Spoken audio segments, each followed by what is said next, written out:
I did not grow up in my brother's shadow. I grew up in his light.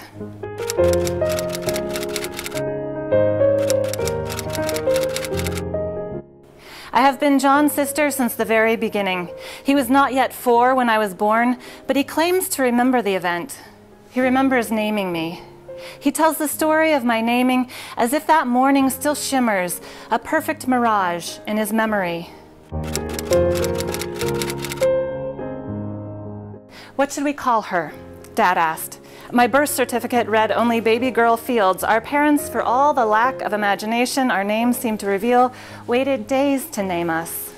We didn't know you yet, our mother said. How could we name someone we'd never met? I think she's Jane, John said, looking down at the sleeping me.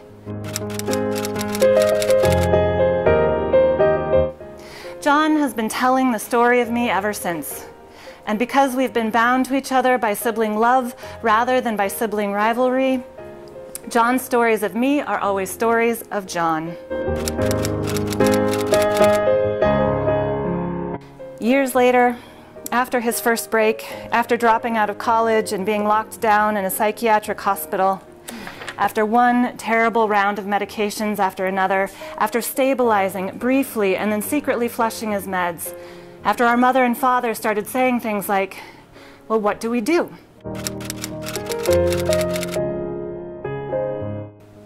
John was more or less living in the basement. He refused to set foot in his old bedroom, claiming it was wired funny, that our parents had installed magnetic fields to record his every move. He thought our mother was trying to poison him. It's like living with a monster in the basement, she said one night. She and her father had been fighting. She was livid. She was crying. It's insane, Richard. Literally, I'm afraid to be in my kitchen with him down there. I really am. I'm terrified of my own son.